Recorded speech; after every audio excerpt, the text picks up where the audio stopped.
Cricket ప్రపంచంలో భారత్ మరోసారి తన జైత్ర యాత్రను చాటి చెప్పింది.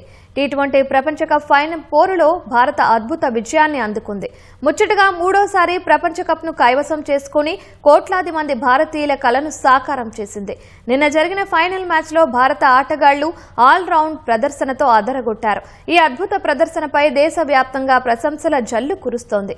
హైదరాబాద్లోని ఎన్టీఆర్ స్టేడియంలో క్రికెట్ అభిమానులు కోలాహలంతో మార్మోగిపోతోంది. మరింత సమాచారం మా ప్రతినిధి రమేష్ అందిస్తారు. టీ20 ప్రపంచ కప్ భారత్ కైవసం చేసుకోవడం జరిగింది. న్యూజిలాండ్పై ఘన విజయం సాధించిన భారత్ అద్భుతమైన బ్యాటింగ్ కానీ ఫీల్డింగ్ కానీ ఎంచుకొని తర్వాత ప్రదర్శించి ఈ కప్పును అయితే సాధించడం జరిగింది.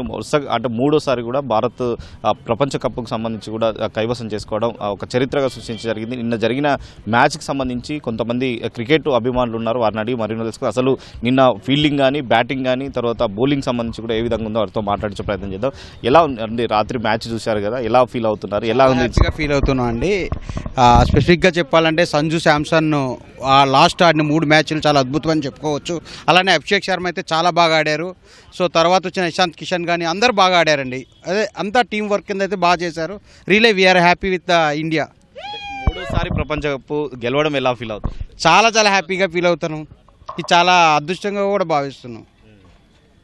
సో కొంతమంది ఉన్నారు, ఎట్లా అంటే మీరు క్రికెట్ అభిమానిగా ఉన్నారు తెలుస్తుంది. మీకు ఇష్టమైన క్రికెటర్ ఎవరు, దాంట్లో ఏ విధంగా అతను ఆడడం జరిగింది, ఎట్లా ఉంది? మాకు ఇష్టమైన క్రికెటర్ అయితే అందరూ చెప్పాలంటే బుమ్రా గురించి చెప్పుకోవాల్సింది విషయం. సెమీస్లో కానీ ఫైనల్లో కానీ మనకు కావాల్సినప్పుడల్లా వికెట్లు తీస్తూ ఉంటాడు. మనకు పవర్ ప్లేలో అయినా కానీ లాస్ట్ 18 ఓవర్ ఇచ్చినా 16 ఓవర్ ఇచ్చినా మనకి ఎప్పుడు కావాలంటే ఇప్పుడు వికెట్ తీసి ఇస్తారు. అలాగే క్యాప్టెన్షిప్ కూడా మెచ్చుకోవచ్చు సూర్యకుమార్ యాదవ్కి. ఇంకా పులి మన అభిషేక్ శర్మ గురించి ఇంకా చెప్పాల్సిన అవసరమే లేదు. ఫస్ట్ నుంచి డల్ ఉన్నా కానీ ఇంకా లాస్ట్లో ఫైనల్లో అయితే దుమ్ము దులిపేసిన విషయం తెలిసిందే. హాఫ్ సెంచరీ అనేది ఇంత ఫాస్ట్ సెంచరీ ఇయర్లో ఎవరు చేయలే, అభిషేక్ శర్మ చేసిండు. ఇంకా సంజు శాంసన్ చేటా ప్లేయర్ ఆఫ్ ది టోర్నమెంట్ నిలిచిండు కదా 3 మ్యాచ్ల్లో 89, 97. అది చాలా గౌరవంగా ఫీల్ అవుతున్నాం. ఆయన కూడా చేటా కూడా మంచి ఫామ్లో వచ్చాడు కదా, అది చాలా హ్యాపీగా ఉంది. ఈ 3వ టీ20 గెలువ అదిలోన మన న్యూజిలాండ్ తోటి ఎప్పుడు మనం గెలవలేదు. లాస్ట్ ఫైనల్లో కూడా లాస్ట్ 2 ఇయర్స్ కూడా ఓడిపోయింది దాని మీదనే. ఇంకా దానికి 96 రన్స్ తేడాతో గెలిచింది కదా, చాలా హ్యాపీగా ఫీల్ అవుతున్నాం. Highlight, congratulation team India. మన దేశంలో కప్పు గెలవడం ఎలా ఉంది? ఇంతకి చాలా సంతోషంగా అనిపిస్తుందండి. ఇప్పుడు చూసుకున్నట్టయితే ఒక కలెక్టివ్ ఎఫర్ట్స్ ఎవరెవరైతే ఉన్నారో బుమ్రా కావచ్చు, అభిషేక్ శర్మ కావచ్చు, వాళ్ళందరూ ఒక డెడికేషన్, వాళ్ళ ప్యాషన్ అనేది, వాళ్ళ కలెక్టివ్ ఎఫర్ట్స్ ఎలా అంత కష్టపడ్డారనేది మన గ్రౌండ్లో ఏదైతే ఉందో ఒక ఫెయిల్యూర్ నుంచి మనం ఏ విధంగా నేర్చుకోవచ్చు అనేది వాళ్ళని చూసి నేర్చుకోవచ్చు. It's an inspiration to all. I'm very happy death. Thank you so much.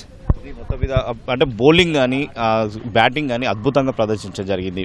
Batting విషయంలో చూస్తుంటే అత్యధిక స్కోరు, అంటే లాస్ట్ ఫైనల్ మ్యాచ్లో కూడా స్కోర్ బాగా చేయడం జరిగింది. తర్వాత ఫీల్డింగ్ విషయంలో ఎలా ఉన్నది? ఫీల్డింగ్ విషయంలో బాగానే ఉన్నది.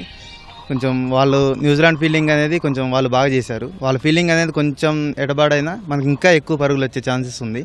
కానీ వాళ్ళ ఫీల్డింగ్ చాలా టఫ్ చేశారు. అంత టఫ్ చేసిన ఫీల్డింగ్లో కూడా మన వాళ్ళు బ్యాటింగ్ వెనుదిరగకుండా చాలా బాగా ఆడారు. ఆ బ్యాటింగ్లో బాగుంది. మన వాళ్ళు బ్యాటింగ్ వస్తే నేను ఒక MS ధోని ఫ్యాన్ని. ఆ ధోని ఆడలేకపోయినా ఆ ధోని రూపంలో CSKలో ఆడే సంజు శాంసన్ మొదలు పెడితే మన శివన్ దూబే ఎండ్ చేశాడు. అదొక్కటి నాకు ఇంకా చాలా బాగుంది. ఒక CSK ఆటగాళ్ళుగా ఒక ముగింపు ఒకళ్ళు స్టార్టింగ్ ఒకళ్ళు ఆరంభించారు. అది నాకు సంతోషంగా ఉంది. తెలుగు తేజమైన తిలక్ ఒక అద్భుతమైన క్యాచ్ పట్టడం జరిగింది లాస్ట్లో, ఎలా ఉన్నది? ఆ క్యాచ్ని చూశాక మాకు కొంచెం గర్వంగా అనిపించింది. ఎందుకంటే మన తెలుగు బిడ్డ అక్కడికి వెళ్ళి ఆడుతున్నాడు. ఒక టీమిండియా గెలవడానికి సపోర్టింగ్కి మెయిన్ పాయింట్ అయ్యాడు. మన తిలక్ వర్మ అనేది ఒక బ్యాక్ బోన్గా ఉన్నాడు. స్టే ఇచ్చే విషయంలో బ్యాటింగ్ బాగా చేస్తున్నాడు. ఫీల్డింగ్ కూడా ఈరోజు చాలా చక్కగా ఆడారు. ఏ సందర్భంలో అయినా తిలక్ వర్మ మనకు ఒక తెలుగు బిడ్డగా అండగా నిలబడ్డాడు మనకి. ఇంకా అంటే రాబోయే రోజులకు సంబంధించి కూడా ఇంకా అంటే ప్రపంచ కప్పులు కానీ మిగతా మ్యాచ్ల్లో కూడా భారత్ ఎలాంటి వాటిని సరిదిద్దుకునే అవకాశాలు? ఎలాంటిదంటే చెప్పాల్సిన అవసరం ఏం లేదు. కానీ ఇప్పుడు మనకు బుమ్రా ఉంటే ఎప్పుడైనా టీ20 అయినా కానీ ఏదైనా కానీ అది మనకు కావాల్సిందే, ఎలాంటి కప్పులైనా కానీ. ఎందుకంటే మన బుమ్రా అనేది మన ఇండియా డైమండ్. కోహినూర్ వజ్రం వాళ్ళది ఇంగ్లాండ్ వాళ్ళు తీసుకెళ్ళొచ్చు, కానీ ఒక కోహినూర్ వజ్రం అనేది దగ్గర ఉంది. అది దాంట్లో ఏం తేడా లేదు. బుమ్రా ఉన్న రోజులు కానీ ఇప్పుడు సూర్యకుమార్ కానీ అభిషేక్ శర్మ ఇంకా కొత్త యంగ్ ప్లేయర్స్ వస్తారు కదా, దాంట్లో ఎలాంటి సందర్భం ఏమీ లేదు. కానీ ఇప్పుడు తిలక్ వర్మ కానీ మన మొహమ్మద్ సిరాజ్ కానీ హైదరాబాద్ నుంచి వెళ్ళారు కదా మన తెలంగాణ. చాలా హ్యాపీగా ఫీల్ అవుతున్నాం మేము. ఏం లేదు, వరల్డ్ కప్లో అత్యధిక వికెట్లు తీసింది మాత్రం బుమ్రానే. ఈ ఘనత ఓన్లీ భారతదేశానికే ఉంది కాబట్టి జై హింద్, జై భారత్. ఇది మొత్తం మీద క్రికెట్ అభిమానులు అయితే సంతోషంగా ఉన్నారు. నిన్న జరిగిన మ్యాచ్లో అద్భుతంగా ఇటు బ్యాటింగ్ కానీ బౌలింగ్ కానీ తర్వాత ఫీల్డింగ్ విషయంలో కూడా అద్భుతంగా ప్రదర్శించి ప్రపంచ కప్ T20 ప్రపంచ కప్ అయితే భారత్ కైవసం చేసుకోవడం చాలా సంతోషంగా ఉందని క్రికెట్ అభిమానులు అయితే సంతోషం అయితే వ్యక్తం చేస్తున్న పరిస్థితి ఉంది. వీడియో జర్నలిస్ట్ కేవీ రావుతో రమేష్, ఈటీవీ, హైదరాబాద్.